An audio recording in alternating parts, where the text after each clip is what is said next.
bienvenue sur la chaîne de Funnyman. Ça va, poto? Ça va et toi? La On forme, est dans mon salut tout le monde. fief. Allez, c'est bizarre, normalement il est pas sur l'image. Ouais, d'habitude, je suis à distance. Là. D'habitude il est à distance. C'est mon poteau Michael, ça fait longtemps maintenant qu'on se connaît. De temps en temps, on essaie de se voir dès que possible. Il habite loin, il habite proche de Montpellier, Nîmes. C'est ça, ouais, exact. Et là, bon, il était pour faire des affaires, entre guillemets, son taf sur Paris. Et on a profité, ça se goupille bien. Et en fait, on parle beaucoup de jeux vidéo ensemble.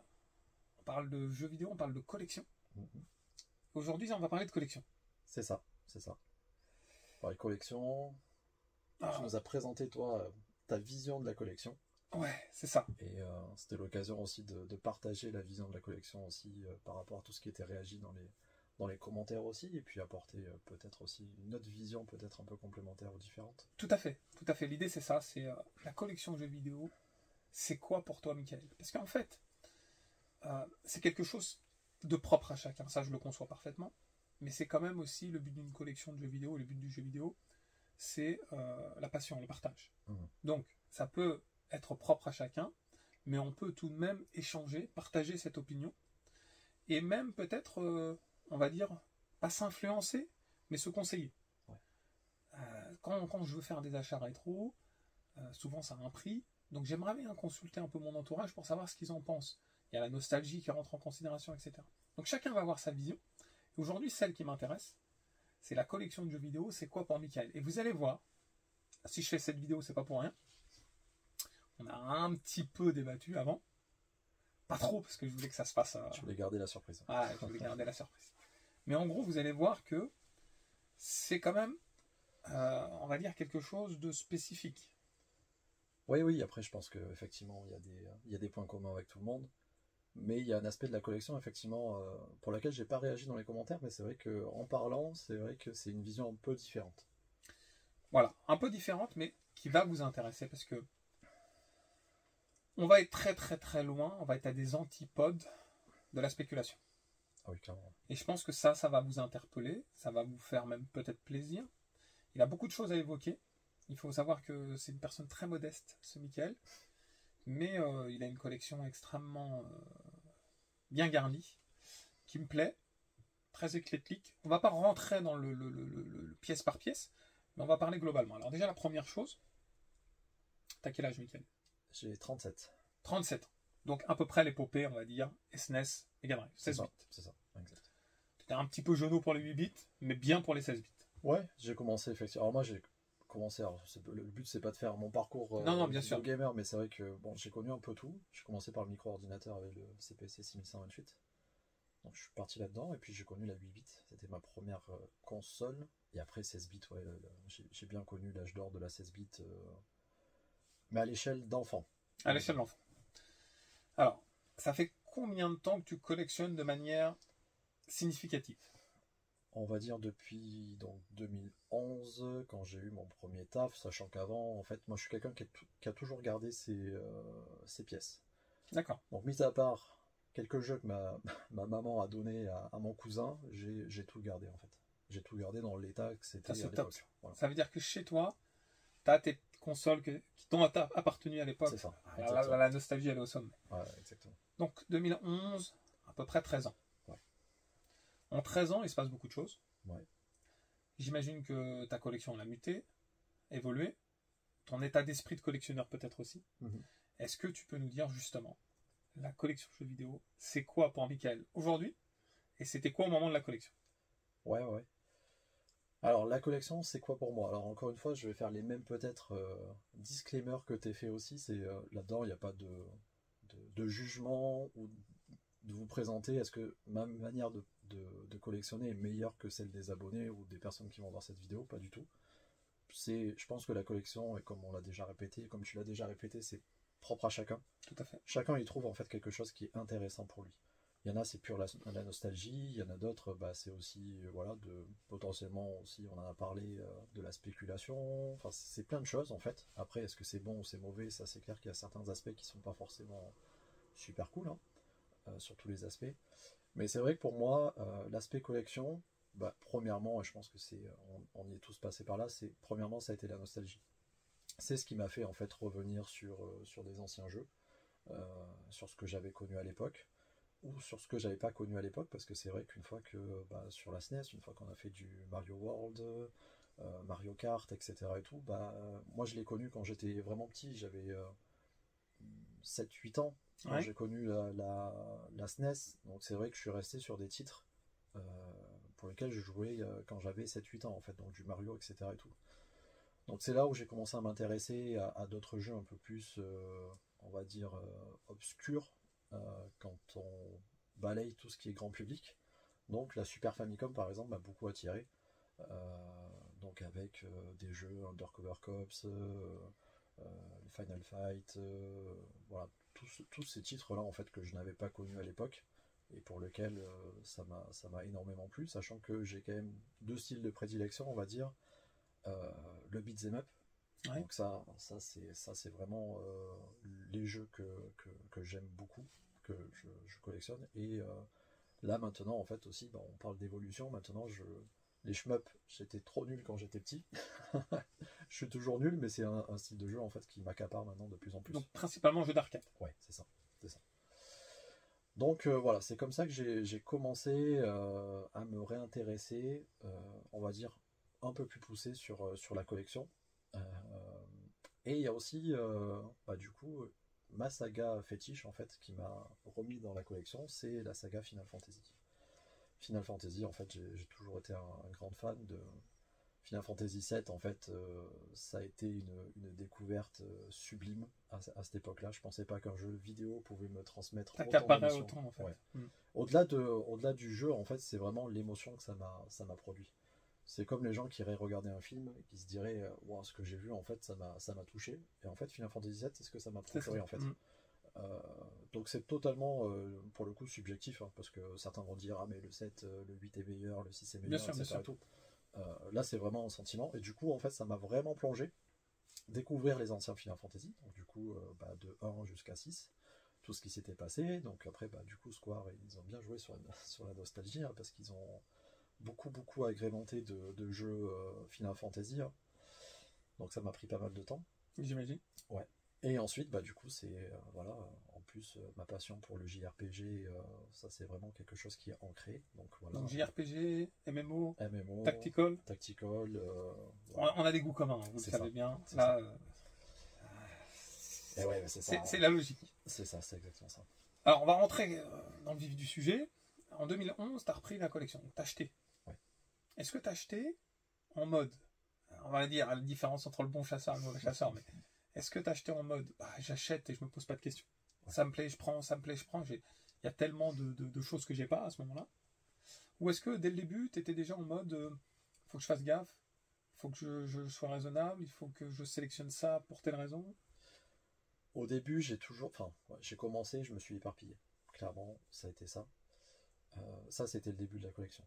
Vraiment de dire voilà, à l'époque aussi, en 2011 ça commençait à coûter un certain prix quand même, parce qu'on n'est pas dans les années 2000, 2002, 2003 où c'était vraiment on pouvait vraiment tout acheter et pas trop regarder. Non, j'ai quand même beaucoup acheté pour avoir effectivement me constituer une première collection et arriver à quelque chose de significatif à mes yeux. Mais vite en fait j'ai lâché cette idée là. Pour vraiment me concentrer sur des titres que je voulais avoir ou j'aurais voulu avoir. Donc ce que j'ai fait par exemple, c'est que j'allais sur internet, je prenais les listings de tous les jeux et en fait je regardais tous les jeux. Vraiment, alors là maintenant on a des bouquins comme X-Live qui font ça, etc. C'est la classe. C'est vraiment quelqu'un qui débute la collection, il achète ses bouquins et en fait c'est une bible. Voilà. On aurait voulu l'avoir, etc. et tout. Il y a des petites annotations, des notes, etc. et tout. Donc ça c'est vraiment top. Mais moi je faisais ça avant. Donc j'ai des fichiers Excel où j'avais rentré toute la liste des jeux, etc. et tout, avant les full sets, etc. Donc passer sur les forums pour être sûr, corroborer que le full set est ok, etc. et tout. Pas dans l'optique de faire un full set encore une fois, mais vraiment d'avoir la curiosité de découvrir des titres. C'était vraiment ça qui m'a motivé. Découvrir des titres que j'avais pas vus et qui auraient été vraiment excellents. Et donc je me disais celui-là en fait je le veux. Donc tu le découvres, tu lis le test, tu vois qu'il peut te plaire, et tu le recherches. C'est ça, je le recherche. Alors peut-être aussi on partage certaines choses, c'est-à-dire que moi un jeu en émulation, c'est pas quelque chose que j'aime faire. je suis pas contre l'émulation, etc. et tout, hein. Ça rend service et c'est vrai que c'est bien, justement pour un aspect qu'on évoquera aussi tout à l'heure, hein. Tout à fait. Mais c'est vrai que un jeu, je prends vraiment un plaisir entre guillemets ultime si j'ai la manette en main, si j'ai la cartouche en face, s'il est branché sur mon CRT, etc. Donc un jeu, c'est un combo entre l'objet, la cartouche de résine, Ouais. sa boîte, son packaging, C'est ça. le CRT qui permet de jouer dans les conditions d'origine, Ouais. la manette, le hardware original, etc. C'est Et ça. ça, quoi qu'on dise, je pense qu'on a tous à peu près le même fil conducteur, parce que ce qui permet de maintenir ça, de bercer ça, c'est le mot nostalgie, vivre dans les conditions d'époque. Exactement. Par contre, ça a un prix. C'est ça. Ça coûte. Et encore une fois, on n'est pas dans le meilleur CRT, c'est-à-dire il faut avoir le meilleur PVM, etc. et tout. Moi, je me suis toujours dit, ce que je veux, c'est jouer dans les conditions de l'époque correctement, en fait, on va dire un peu Bien plus sûr. correctement. Donc là, par exemple, Conditions grand public. c'est ça. Maintenant, je joue sur une analogue de Mega Drive ou Super Nintendo parce que le confort est là, etc. et tout. Mais voilà quoi. Donc vraiment, je me suis focalisé sur les titres que je voulais et c'est comme ça en fait que petit à petit j'ai constitué ma collection. Après, cette vision a aussi un petit peu évolué dans le sens où du coup j'ai rencontré d'autres personnes, j'ai échangé, etc. et tout. Et mon point de vue a aussi évolué en se disant bon, tout ce que j'ai entre guillemets amassé, hein, toute la collection que j'avais autour de moi, je l'ai vu un peu différemment en fait sur deux aspects. C'est que dès que ça a commencé à prendre de la valeur, etc. et tout, parce qu'aujourd'hui je continue à acheter des jeux rétro, donc des jeux qui ont une certaine somme, hein, mais je suis pas en mode à me dire par exemple c'est un investissement. Ouais. Et ça, ce que tu viens de dire, cette phrase-là, les gars, c'est ce qui va différencier plusieurs individus. Et je leur jette pas la pierre en disant, eux, ils voient un investissement. C'est pas ce que je dis. Je dis, il y en a qui vont se dire, ce jeu-là, il vaut 500 € aujourd'hui. Je vais avoir du mal à le trouver à 500, mais je vais le chercher. Je le trouve à 500. C'est un bon investissement parce que peut-être dans 2-3 ans, il sera peut-être à 650, 700. Donc oui, j'ai mis de la main à ma poche, mais c'est pas de l'argent perdu. Alors que Michael, ce qu'il est en train de vous dire, c'est que lui, il le voit pas comme ça. Parce que ces 500 €, il ne les retrouvera plus. Il l'achète, il va pas le revendre le jeu. C'est ça. Du coup, lui, il voit pas comme un investissement. Il voit qu'il y a 500 € qui sont sortis de son compte. Est-ce qu'il l'achète ou pas? En gros, c'est ça la question. C'est exactement ça. C'est-à-dire que là, si je peux parler en fait par rapport à ma collection aujourd'hui, je peux dire que à mes yeux, ma collection vaut 0 € en fait. C'est-à-dire qu'elle vaut rien en fait. Parce que pour vouloir valoir quelque chose, déjà il faudrait que j'ai la volonté de la vendre. Et ensuite qu'elle corresponde au marché. Et après, c'est pas moi qui définis le marché. Tout à fait. C'est l'offre et la demande. Donc aujourd'hui, un jeu peut valoir 1000 €. Mais on l'a bien vu, hein, Run Saber sur SNES, il était aux alentours des 1000 €. Un Destock sort, du coup c'est 250 €. Donc ouais. Voilà. Après, il y a des gens qui l'ont acheté parce qu'ils avaient envie de l'avoir. Ils l'ont payé 1000 €. Mais moi je serais dans le même cas où me dire, moi si je l'avais payé 1000 € et que je le retrouve à 250 €, en fait je me retrouve pas frustré. Voire même, je suis presque satisfait parce que je me dis en fait il y a plus de gens qui pourront y accéder à ce jeu-là. Et ça c'est essentiel, on va dire. J'ai pas forcément 100% le même point de vue que Mickaël, c'est pas ce qu'on est en train de vous dire. Ouais. Je suis juste en train de dire que ce point de vue-là, c'est un point de vue qui permet de se décharger de ce côté un peu spéculation et de vivre peut-être un peu plus pleinement la collection au sens direct du terme. C'est-à-dire on n'est pas dans le ça, si je l'achète pas dans 2 mois, avant 2 mois, je vais payer beaucoup plus cher derrière, etc. On n'est pas dans ce concept-là avec Mickaël. Il a ses targets et il les prend quand ça vient, s'il a les moyens. En gros, c'est ça. Ouais, là pour le coup, je te rejoins, c'est-à-dire que là aujourd'hui, c'est vraiment plus à l'opportunité. C'est-à-dire que j'ai des jeux dans ma wishlist, je peux m'écarter de certains jeux de ma wishlist parce que j'ai certains objectifs aussi, on en parlera peut-être un petit peu après. Mais voilà, je me dis, là par exemple, en fait, je vais pas me dire, il faut absolument que j'ai ce jeu. Et l'exemple que tu disais, en fait, il coûte 300 €, je vais acheter 300 €. Non, je vais attendre un peu, etc. et tout, je vais regarder.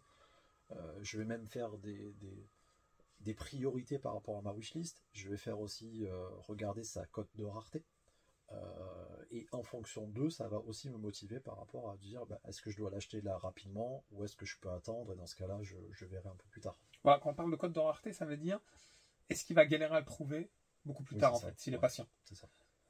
En soi, c'est un peu la grosse difficulté des collectionneurs, c'est de se dire j'ai l'argent, c'est pas de prendre l'argent, c'est de le trouver. C'est ça. Donc ça va être un peu le questionnement qui va arriver. Ouais, c'est ça, c'est exactement ça. Si demain je veux en l'arme fatale sur NES par exemple, est-ce que je suis prêt à. Enfin, je peux avoir l'argent, mais par contre pour avoir le.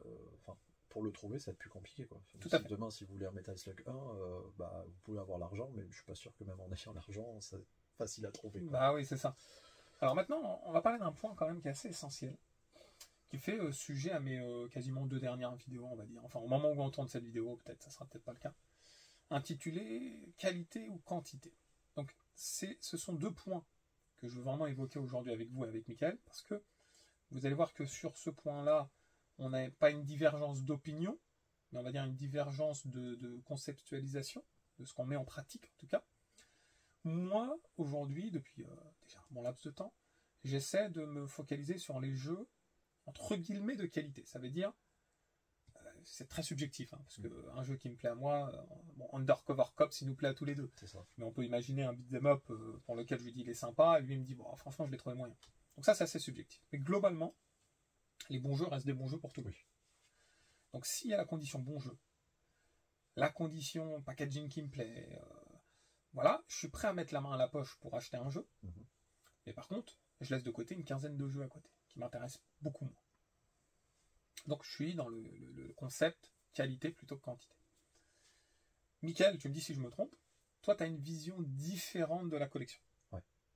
Qui fait que ça peut être le mélange qualité-quantité, voire même quantité. Ouais, c'est ça. Ça en devient de la quantité en fait. À la base, ça reste quand même de la qualité, enfin, sur ce que je souhaite avoir. Il y a un deuxième aspect de la collection en fait que j'embrasse maintenant en fait. Et qui n'est pas commun à tous. Qui est pas, voilà, en échangeant effectivement, c'est pas commun à tous. Hein, donc déjà là pour le coup, c'est vraiment très très restreint. Tout ce que je peux avoir aujourd'hui en fait dans ma collection, je le vois comme une préservation du patrimoine en fait. Donc c'est pour ça que je m'autorise par exemple à me dire, bah par exemple, je vais collectionner de la Xbox 360, de la Xbox première génération, de la Xbox One, et je vais me focaliser que sur les exclusivités. Par contre, sur ces exclusivités, bah, j'ai du Lips, c'est des jeux de danse, etc. et tout. Clairement, est-ce que je vais jouer Un possédant. Non, clairement pas, en fait. Donc c'est des achats quantité. C'est ça. Mais ça fait partie, en fait, du paysage de ce qui est sorti sur cette console. Et je pars aussi du principe aussi que pour pouvoir apprécier les bonnes choses, bah, il faut avoir aussi des éléments de comparaison. Et donc du coup, bah, les mauvais jeux font aussi ces éléments de comparaison en se disant, voilà, qu'est-ce qui est possible sur la machine, qu'est-ce qui a vraiment été fait, et aussi pourquoi ces jeux-là en fait ont été sortis, parce que derrière, malgré tous les mauvais jeux, il y a quand même une histoire. Et ça, je pense qu'aussi c'est intéressant de ne pas oublier ces histoires-là. Alors là, on parle des jeux, on va dire, type Ubisoft, etc. et tout, qui sortent en masse et qui sont là pour renflouer les caisses. Okay, mais on peut parler des jeux indépendants aussi. Ouais, c'est ça. Mais je veux dire, même ça, en fait, le fait de dire ça, on sait que c'est des jeux en fait qui viennent là pour renflouer des caisses, parce qu'il y a des studios qui vont essayer de prendre des risques, mais ça va pas marcher. Donc ils ont eu besoin de ces jeux-là. C'est vrai. Et donc, bah, mine de rien, en fait, ça écrit l'histoire du jeu vidéo, ça continue de faire vivre les studios, et en fait, on peut toujours dire quelque chose de ça. Je prends l'exemple de très récemment Skull and Bones qui est sorti. Bah, tout le monde est unanime pour dire bah, c'est un jeu très très moyen, même plus que moyen. Moi je l'ai testé, au bout de 3 heures, j'ai lâché la manette, ça m'a complètement gonflé. Je trouvais ça honteux d'avoir sorti un jeu au bout de plus de 10 ans de développement, etc. Et tout. Par contre, quand on creuse et quand on voit ce qu'a été le développement du jeu, bah, le jeu en fait c'est une catastrophe, c'est un naufrage. Mais ça explique derrière aussi la santé d'Ubisoft, etc. et tout. Ça explique plein de choses. Alors, c'est important ce que tu dis. Là, j'aimerais le résumer en une ou deux phrases. Hein. C'est que collection pour Michael, c'est patrimoine vidéoludique et historique. C'est le combo des deux. Ça veut dire qu'un jeu, c'est un objet, mais c'est aussi toute une histoire de création. Et en fait, comme il le voit ainsi, mais il le voit et il le vit. Hein. On ne va pas rentrer dans la vie de Michael, mais il participe aussi à beaucoup de choses, des associations associées autour de ça. Il n'y a pas que sa collection à lui. Hein. Parfois, il achète aussi des choses pour une association associée à ça. Donc, il y a tout un... C'est tout un travail collectif, on va dire, plutôt comme ça. Donc, c'est pas quelque chose de propre simplement à lui, c'est une mentalité collective, on va chercher le terme. Et du coup, il a une vision de la collection, certes, peut-être pas très générale à la population. Je pense que c'est assez cloisonner un petit univers, Oui, je pense. Ouais. mais qui est extrêmement pertinente. Ça veut dire que il a une âme dans sa collection. Sa collection, beaucoup vont dire c'est de la quantité. Il a expliqué le pourquoi du comment. Maintenant, une chose est sûre, parce que moi je connais quand même le poteau Michael. Il y a quand même un noyau dur, c'est-à-dire, il le dit pas, c'est un collectionneur, mais c'est un joueur aussi. Donc il va jouer quand même à une bonne partie des jeux. Ces jeux un peu borderline, je crois que c'est vraiment que pour la collection. Par contre, quand on regarde sa collection, par exemple, Mega Drive, c'est à peu près 250 jeux. Ouais, c'est ça. C'est incroyable. Sa collection Mega Drive, c'est un mélange de jeux JAP, US et PAL. On va dire 250 jeux, c'est toute région confondue. Ouais. C'est que du lourd, les gars. Donc il y a des supports dans lesquels, en fait, il fait abstraction un petit peu de tout le reste. Ouais, c'est ça. Je crois que la Mega Drive en fait particulièrement partie, non? Ouais, exactement. Et puis pour moi, avoir un jeu FIFA sur Mega Drive aussi, c'est aussi montrer qu'est-ce que c'est un jeu de foot sur la Mega Drive, par exemple. Donc, Ouais. est-ce que je vais tous les avoir? Peut-être pas, mais au moins j'aurai un jeu de foot représentatif en fait de ce qu'était le jeu de sport sur Mega Drive. Et ça, pour moi, ça me semble important pour voilà. Aujourd'hui, j'ai des enfants, bah, quand je leur montre des jeux, je leur fais aussi des références. Tout à Et fait. je leur dis voilà ce que c'était le jeu de sport à l'époque. Donc oui, on est d'accord que je pense qu'on est d'accord pour dire qu'on va pas se retaper des FIFA Bah oui. aujourd'hui sur Mega Drive. Mais voilà, de se dire à un moment donné, de se poser, d'avoir la curiosité de regarder ce que c'était parce que ça fait partie de ce qu'on avait avant, quoi. Bien sûr. De l'histoire du jeu vidéo, ça en fait partie. Ça a été écrit en partie avec ça aussi. Du coup, collectionner pour Michael, c'est collectionner du rétro, Ouais. mais c'est aussi collectionner du récent, Ouais. la Switch. Exactement, ouais. La Switch est une grosse console de cœur. Je pense que bon, on a eu cette discussion tout à l'heure, effectivement, si aujourd'hui, effectivement, je mettais de côté la nostalgie, hein, parce que bon, la nostalgie quand même a une grande part aussi Évidemment. sur ce qu'on ressent et l'affect par rapport aux machines. Mais je me dis effectivement, la Switch, si je la remets à plat dans le contexte, etc. et tout, je me dis en fait, c'est certainement, allez, potentiellement ma console de cœur en fait aujourd'hui. C'est ouf, hein. Toute console confondue. En fait, c'est ce que j'évoque. Il y en a qui vont croire que j'ai des réactions chez Switch. Pas du tout. Mais en fait, elle est tellement multiprocesseur, multifonctionnalité. Elle permet vraiment d'être dans le récent, du AAA, dans un univers très familial ou pas, d'attaquer tout ce qui est MMORPG, RPG, action RPG, tactical RPG, tout l'univers qui m'accapare de manière personnelle, on va dire. Ouais. Tout l'aspect néo-rétro, Metroidvania, Run and Gun, en veux-tu, en voilà, Ouais, à tout va, shmup, réédition ou pas, des RPG en mode plus là, des remasters, ouais. mais aussi des portages immédiats. Il y a de tout en fait. Il y a de tout à prix inférieur à la PS5.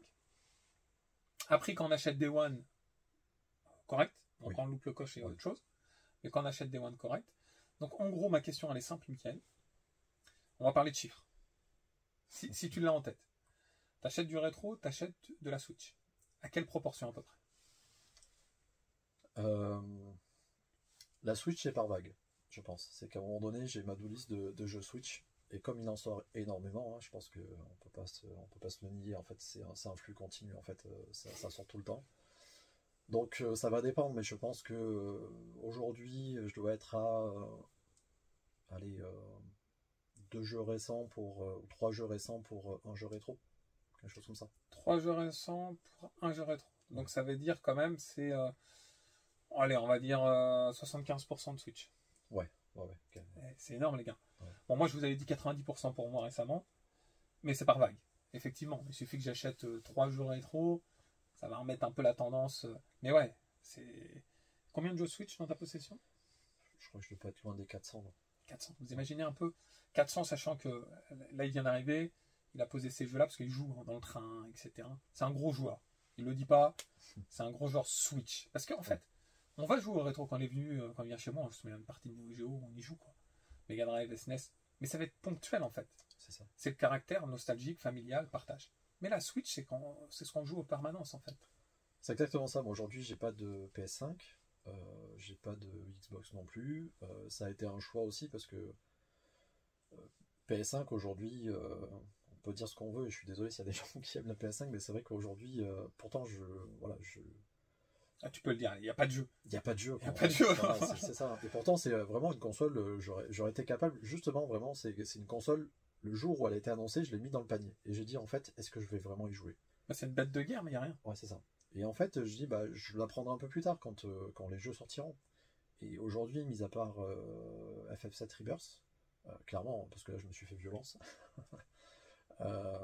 je vois pas d'autres jeux, en fait. Peut-être Final 16. Mais, et encore, oui.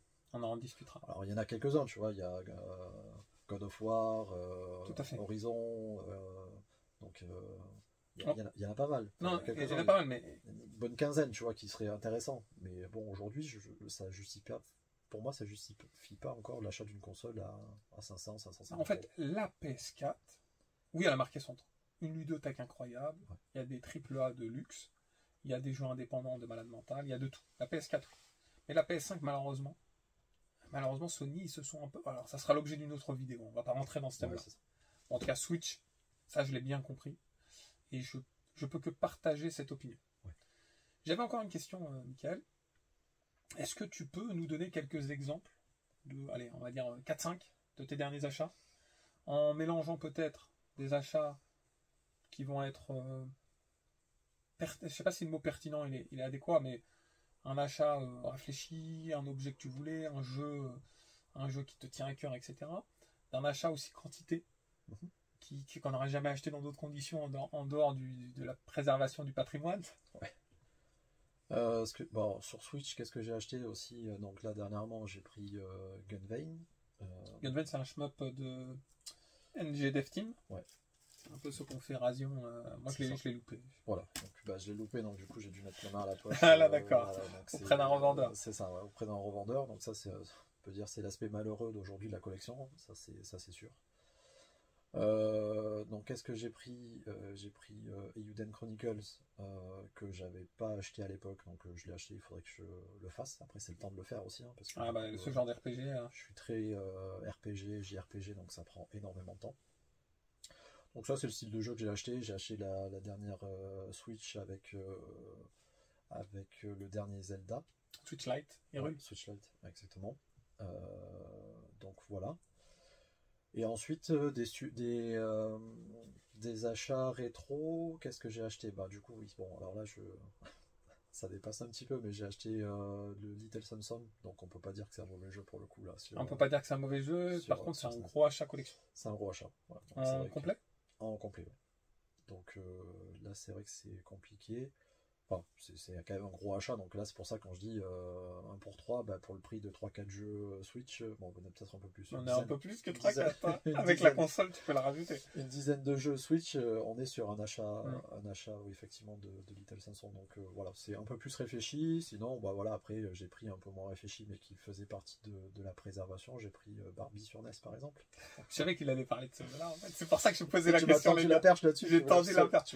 Il a pris Barbie NES. En fait, en soi, il y a plusieurs discours. Il y en a qui vont se dire, mais non, mais c'est un jeu de collection rare. On est des chasseurs de trésors. Ouais. Hein, ils vont se dire ça. Et est-ce qu'ils auront tort? On ne peut pas leur donner tort. Non. C'est un chasseur de trésors, Michael. Il veut préserver. Il veut avoir sa salle au trésor. Il veut avoir son... Certes, il fait venir des potes en échange. Voilà. Mais maintenant, est-ce que c'est un bon jeu? Non. Est-ce que c'est un jeu cher? Oui, aussi. Donc c'est un sentiment bizarre, quoi. Oui, c'est ça. Et en fait, encore une fois, c'est pas le dire je le prends parce que c'est cher. Ça, j'ai arrêté en fait. C'est-à-dire que soit c'est un bon jeu, et dans ce cas-là, oui, effectivement, on peut parler de Battlemania 2 aujourd'hui qui coûte cher sur Mega Drive. En Jap. Clairement, en fait, est-ce qu'il vaut son prix? Ça, c'est un autre débat, mais je veux dire, c'est un bon jeu. Vraiment, c'est un bon jeu, et franchement, il aurait coûté 50 €, je l'aurais pris direct en fait, ou 10 €, peu importe en fait. Tu ne te serais pas posé la question? Je me serais pas posé la question. Là, tu es obligé de te la poser un peu plus parce que c'est quand même un sacré billet qu'il faut sortir. Mais voilà, en fait, du coup, bah, comme il y a certains supports effectivement aussi que je voudrais mettre en avant pour cet aspect préservation et montrer qu'est-ce que c'était une ludothèque complète, NES par exemple, bah, Barbie en fait partie en fait. Voilà. Ah oui, Barbie en fait partie. Alors, on arrive justement, ça permet de la transition. Full set pour toi, c'est quelque chose de concevable. Alors par thème peut-être, ouais. Par support parfois. Tu as le full set Wii U, on peut le dire en image. Hein. Un full set que tu as fini assez tôt, dans ta carrière de collectionneur, on va dire ça comme ça. Quand j'ai connu Michael, il était dedans. Il avait presque fini déjà. Ouais, j'avais quasiment terminé. Ouais. Il avait quasiment terminé. Là, il l'a fini. En soi, beaucoup vont dire, mais le full set Wii U, c'est pas... à cette époque-là, c'était pas dur. Non. C'est pas considéré un vrai full set parce que t'as pas mis la main à la poche non plus. Non, c'est ça. Moi, donc, ok, je valide. En plus, sur Wii U, franchement, il y a quoi? Il y a 150 jeux, on va dire. Oui, c'est ça, 157, je crois. Il se ruine pas. Par contre, quand on parle de full set NES, c'est plus la même donne. Non, c'est autre chose. C'est autre chose. Est-ce que tu envisages un full set NES? Là aujourd'hui, je sais pas en fait. Ça va vraiment dépendre. En fait, là j'ai plutôt ma wishlist. Je vais prendre les jeux qui correspondent à ma wishlist. S'il y a l'opportunité, par exemple Little Samson, c'était pas forcément une target que je voulais absolument. Je l'ai pas cherché. C'était vraiment une opportunité qui faisait. Hein. Là j'ai une connaissance qui me l'a vendu beaucoup moins cher par rapport à ce qu'elle était sur le marché. Donc j'ai dit pourquoi pas. Voilà, tu as saisi l'opportunité. Ce qu'on fait tous. C'est ça. Même Mickaël, à un moment donné, il peut me dire écoute, Khaled, regarde, j'ai upgradé un jeu, je l'ai en double, est-ce que ça peut t'intéresser? Il n'était pas forcément dans ma wishlist. Le jeu, finalement, je me dis en fait, il est pas mal. Si je le chope pas là, je le choperai peut-être pas par la suite. C'est ça. C'est ça l'opportunité. Quand on entend opportunité, en gros, on va être franc, c'est plus le réseau qui va permettre de le mettre face à nous. C'est ça, exactement. Voilà. Maintenant, Barbie, même si on est dans le réseau, ça coûte un bon prix. Oui. Et acheter Barbie, ça veut dire ne pas acheter autre chose derrière. C'est ça, c'est des choix. Donc c'est des choix. C'est des choix. Maintenant, on n'est pas en train de vous dire, faites telle chose ou telle chose. On est en train d'expliquer que justement, Khaled Funiman, il a sa collection, son idée de collection, ses concepts de collection. Mickaël, il a ses concepts de collection qui sont, a priori, quand même assez divergents. Et pourtant, on a une passion commune et on échange tous les jours. En fait, c'est ça qui est beau dans cette histoire. C'est que chacun a son entité. Et c'est pas l'ensemble des entités qui en génère une. C'est chacun a son entité respective. Intersection commune ou pas, peu importe. Mais un partage. Certes, nous, entre nous, on a beaucoup de bienveillance. Je suis pas en train de lui dire, t'as mis tant dans le Barbie. Et pour être tout à fait transparent, je vais même être franc. Tu l'aurais acheté? Non, je l'aurais pas acheté. Mais j'en connais un. Mike de chez Wawa, il l'a peut-être eu d'ailleurs. Oui, je pense. Ouais. Il l'a eu. Bon. Non, je l'aurais pas acheté. Moi, je l'aurais pas acheté. Mais Little Samson, je pense qu'il y aura eu des chances. Parce que c'est un jeu sur lequel je lorgne depuis longtemps, un bon jeu que j'ai pas dans ma collection. Je suis pas un gros collectionneur NES, mais j'aime avoir les jeux qui m'ont plu. Là, j'en ai rentré un d'ailleurs. On verra, on en discutera, mais ça fait longtemps que j'avais pas rentré de rétro. Mais je peux comprendre. Mais pour Barbie, moi, je vous le dis ouvertement, même à 100 €, peut-être je l'aurais pas pris. Et beaucoup vont se dire, mais t'es débile, Fouini, tu le prends à 100 balles, tu le revends beaucoup plus cher derrière. Mais je suis un peu comme Mickaël, je revends pas. C'est-à-dire que quand j'achète un jeu à 100 balles ou 200 balles, 500 balles, peu importe le montant, hein, c'est pas l'objectif, c'est de se dire que je vais pas le revendre derrière. Donc les 500 balles sont perdues. C'est ça. Et ça, c'est important. Hein. Ça, on partage cette vision-là, c'est-à-dire qu'en fait, tout ce qu'on a en fait aujourd'hui, on prend le principe qu'on n'a rien en fait. C'est se dire, on va pas vendre ça. Alors oui, c'est tant mieux si on est en galère et qu'on doit revendre, etc. Ouais, là, on n'a pas le choix. C'est autre chose. Ça, même dans la vie de tous les jours, tu hypothèques ta maison. C'est ça. Donc ça, ok, ça a quand même une valeur, etc. et tout, mais je veux dire, on n'a pas cette valeur financière en disant, bon voilà, si on fait tomber un jeu par terre, tu vois, on se dit, ah mince, c'est pas, je viens pas de perdre 50 €. C'est ça. D'ailleurs, j'en ai fait tomber. C'est juste mince, c'est dommage parce que du coup je garde pas dans l'état, etc. et tout. Voilà. En fait, c'est ça. Quand on réfléchit moins pognon, je dis pas qu'on réfléchit pas pognon, on n'est pas des débiles. On sait qu'on doit mettre la main à la poche pour acheter du rétro, on sait qu'on doit vivre dans ce milieu qui est dénaturé, qui est malsain. Ça, on le sait. On a suffisamment de recul pour ça. Donc, on parle pognon entre nous. Tu l'achètes combien? Je te conseille tant. C'est normal. Par contre, on ne réfléchit pas l'objet comme étant une somme d'argent. Parce que si on réfléchissait comme ça, on n'aura plus la même collection. Et je pense que peut-être c'est là où en fait il y a une différenciation. C'est-à-dire que là aujourd'hui on a exposé nos façons de collectionner. Enfin toi tu l'as expliqué déjà avant, moi j'explique aujourd'hui comment je le fais, mais on est toujours attaché sur la même chose. C'est-à-dire que c'est toujours l'aspect autour du jeu vidéo. C'est-à-dire que c'est le jeu du vidéo qui est en premier. C'est ma façon de voir la chose par rapport au jeu vidéo. Après, elle m'est personnelle, donc voilà, et du coup c'est ça qui est bien de partager. Après, quand c'est uniquement la valeur de l'argent, c'est vrai que c'est là où en fait je me détache. Je pense qu'on peut se détacher en fait de certaines personnes parce que voilà, nous c'est on n'est pas dans cet état d'esprit-là, en fait. Pour nous, cette collection, on va pas acheter des jeux gradés, C'est on ça. va pas les mettre sur des boîtes en disant ma note elle est de 8,5, etc. et tout. Donc voilà. Nous, nos jeux, on veut les garder préservés tels qu'ils sont aujourd'hui, tels qu'on les a connus quand on était plus jeune. Et aussi de les partager, parce que Et c'est un partage. limite, un jeu qui vaut 8,5, allez, 8 sur 10, bah, je préfère qu'il soit dans cet état-là que sous blister. Parce que, comme tu dis, c'est un truc qu'on a vécu, qu'on a sorti de la boîte, on a l'odeur de la boîte, on a les souvenirs de la notice. Et ben moi, c'est ça, plus qui en ressort. Quand j'ai des jeux sous blister, je l'ai dit la dernière fois à Mickaël, je dis, bah, je suis stressé en fait, le blister. Limite, j'ai envie de m'en débarrasser, de le switcher, l'échanger. Il y a un stress. Et je dis pas que je suis contre le blister, encore une fois. Je dis qu'il y a moins l'aspect nostalgique derrière, en fait. C'est ça, c'est ça. Et moi, c'est ce qui m'embête aussi par rapport au blister. Moi, j'ai un Canon Spike, par exemple, qui est blisté. C'est vrai, c'est vrai. Et en fait, ça m'embête parce que je préférais en avoir un d'occasion, en fait. Ouais. Parce que bah, je peux pas le partager, ou voilà, par exemple, si je veux le faire découvrir à mes enfants, bah, je vais être embêté. Il va falloir que je le mette sur émulateur parce que je vais pas déblister le jeu non plus. C'est pas une question de dire ah oui, mais dans ce cas-là, c'est pas logique par rapport à ce que tu dis, tu vas perdre de l'argent. Non, j'ai dit, on n'est pas des débiles, voilà. les gars. C'est juste, il faut. À un moment donné, on vit dans ce milieu, avec les règles du milieu.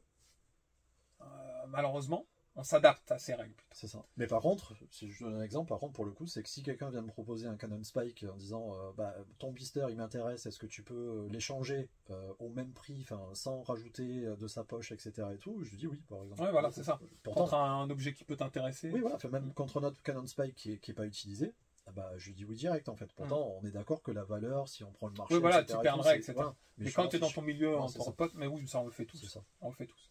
Un dernier point du coup que j'aimerais évoquer, on va rebondir sur ça. Moi, je suis partisan. Après, il y en a beaucoup dans mon entourage qui critiquent l'émulation. Moi, je suis pour l'émulation, mais je vais expliquer pourquoi. L'émulation, c'est aussi maintenir les ROM en circulation. Ça, faut pas se mentir. Il y a des objets qui disparaissent, et aujourd'hui, on est à une époque où le matérialisé n'existe plus trop. Ouais. Du coup, mais le jeu existe encore. Et le jeu, on doit le conserver. Donc moi, l'émulation, les Raspberry, tout ce que tu veux, tous les matos pour émuler, je suis pour plusieurs raisons. La première, préservation du jeu vidéo, pas de l'objet, mais du jeu. Je suis même dégoûté qu'il y a certains jeux où j'ai pas les ROM, Paprium, etc. Je sais pas s'ils existent, pas trop. Bon, moi je suis pour. À côté de ça, je comprends les sociétés qui peuvent pas donner la ROM. Je sais que Pixelart le font, ils vendent la ROM. Oui, Neofeed aussi le fait. C'est un peu un risque parce qu'ils se tirent des balles dans le pied dans leur business, mais je pense qu'ils sont aussi dans l'objet de conserver le patrimoine, leur jeu, etc. Donc ils savent qu'ils se tirent un peu des balles dans le pied, mais c'est pour la bonne cause vidéoludique. Donc chapeau à eux d'ailleurs. Neofeed, Pixelart, etc. Il y en a qui ne le font pas du tout, qui ont cette peur de ne pas pouvoir générer le business suffisant pour. La MG Dev Team par exemple, c'est leur choix de pas mettre à disposition. Bah oui, la Crockbuster par exemple, nous on est frustrés. Voilà. Sinon il y aurait déjà eu des reproductions plutôt. Voilà, des reproductions. Donc, moi je suis quand même pour l'émulation, pour ça. Pour le deuxième point, ça me permet de jouer rapidement à tester des jeux. C'est quand même assez efficace de pouvoir tester rapidement un jeu, de pouvoir transporter, t'es en vacances, tu transportes tout un package, etc. Mais j'ai un état d'esprit qui me permet de faire abstraction et de me dire c'est pas pour autant que ça va m'empêcher d'acheter du jeu vidéo. Alors qu'il y en a beaucoup qui se disent mais ils sont débiles les mecs, ils vont mettre 50 balles dans chaque jeu, 100 balles dans chaque jeu rétro. Alors que moi j'ai 10 000 jeux dans mon boîtier, pour 100 balles je suis content. On ne réfléchit pas de la même façon et on n'a pas les mêmes objectifs. Donc je répondrai à ces gens-là, tant mieux pour eux s'ils en sont satisfaits. Ouais. Parce que leur objectif c'est de jouer à 100%. Et de jouer dans ces conditions, ça leur convient à 100%. Nous, on est aussi des collectionneurs, en fait. Parce que Mickaël, c'est un joueur, mais c'est un collectionneur. Sur YouTube, il y a des joueurs 100%, il y a des collectionneurs 100%, il y a des joueurs collectionneurs, il y a de tout. Nous, on se classifie dans le mélange des deux. Donc l'émulation, c'est pas un frein pour moi. Non, pour moi non plus. Alors je vais y mettre des grosses guillemets aussi, parce que quand on parle d'émulation de ROM, etc. et tout, il faut préciser aussi, c'est-à-dire que tout ce contenu-là, en fait, aussi, c'est pas un cadre légal. Enfin, je veux dire, il faut être... bien sûr. Faut mettre ça non, aussi. mais si t'as le jeu en original et que tu l'as en... Oui, non, mais je dis ça parce que du coup, même au sein de l'association, en fait, préservation du patrimoine, oui, mais jusqu'où on va par rapport à l'émulation et par rapport au ROM. moi j'ai une vision très particulière par rapport à l'émulation. Moi l'émulation, c'est un petit peu comme mon CD de démo que j'avais à l'époque. C'est-à-dire C'est-à-dire le que magazine. ouais, ça me permet de tester le jeu en fait. Je fais le premier stage, je regarde un petit peu si vraiment le jeu me plaît, vraiment si je veux vraiment avoir le jeu quoi. Et dans ce cas-là, en fait, je vais voir si je peux l'acheter. Alors après, bon, si c'est des sommes astronomiques, etc. et tout, bah même en fait, je n'irai pas finir le jeu en fait en émulation. Mais ça, c'est propre à moi, j'ai un billet, je le sais, il faut me le dire. Je, je, je ne terminerai pas le jeu en fait en émulation. Je préférerais le terminer dans les conditions de l'époque. Est-ce qu'on a le droit de le. Alors, je sais pas, je me suis pas renseigné, mais imaginons par exemple, je possède Guardian Heroes en Saturn, officiel. Ouais. Est-ce que j'ai le droit de procéder la ROM à côté? Oui, oui. C'est légal. Ça. Tu as le droit en fait.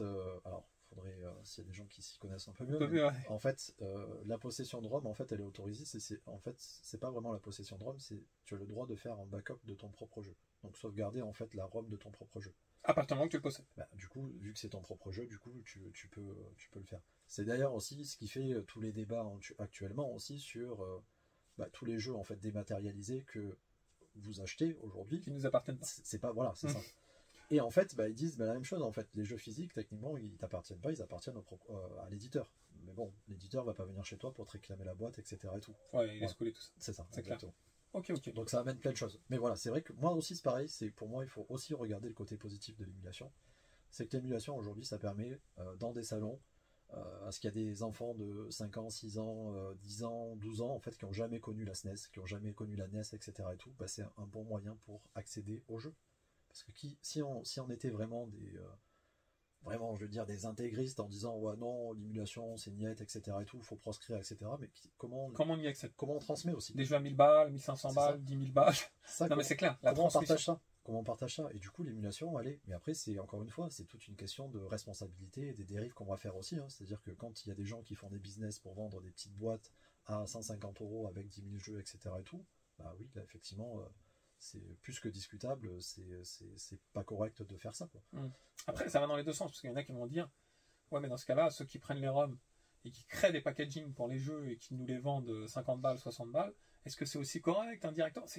En fait, c'est tout un débat après. C'est tout un débat. Moi, je pars du principe que chacun fait ce qu'il veut, tant qu'il ne vient pas empiéter, t'imposer quelque chose. Tu dois l'acheter, ou tu dois le vendre, ou tu dois.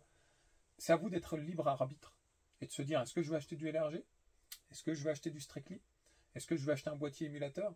Mais en fait, vous faites ce que vous voulez. Tant que ça n'entache pas votre, on va dire, votre sentiment réel par rapport au rétro gaming, par rapport aux jeux vidéo, moi, ça me permet de bien le vivre. Je vous dis, les jeux en package, l'émulation, etc., le FPGA, ça me donne plein de possibilités. Et c'est à moi de choisir ce qui peut me correspondre. Clairement. Puis toi, de toute façon, aussi, si on part sur la Neo Geo, tu as la Neo SD, mais ouais, voilà, quoi, tu vois, et c'est un confort aussi, c'est de dire que voilà, en soi, en termes de petit à petit, on convergera ça de toute façon. Si vous débutez une collection, petit à petit, vous allez y arriver. Vous allez chercher des bons écrans. Bon, j'ai la chance d'avoir des PVM, des télés, etc. Vous allez chercher les meilleurs câbles. Vous allez chercher pour chaque console un Everdrive idéal.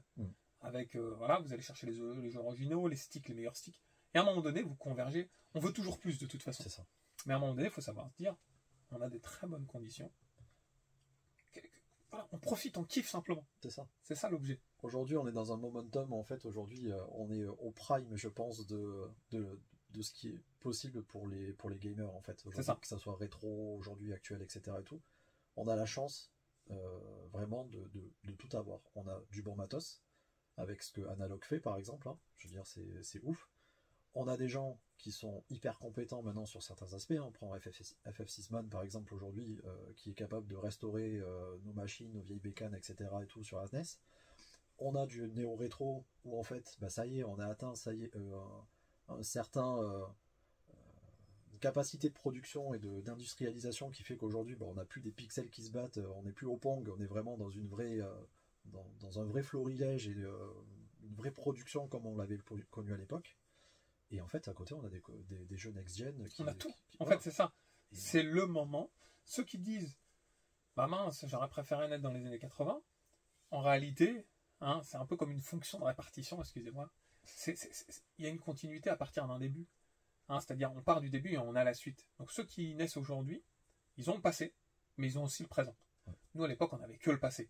Donc, ce qu'il dit, c'est la réalité, les gars. Il faut être dans ce concept de dire aujourd'hui, c'est le prime. Et aujourd'hui, on kiffe sans se poser de questions. C'est ça, ouais, c'est ça.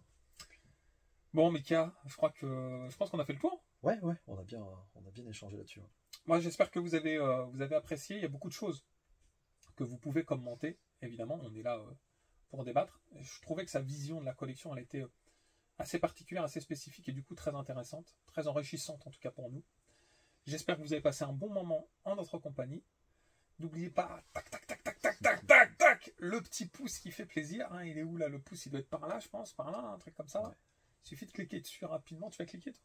Bah ouais. Ah, il va le mettre. Il va le mettre quand même. De suite. De suite, voilà. Allez pas monter la vidéo, on va le mettre de suite. Bon, les amis, en tout cas, je vous remercie encore, Mika. Merci, Red.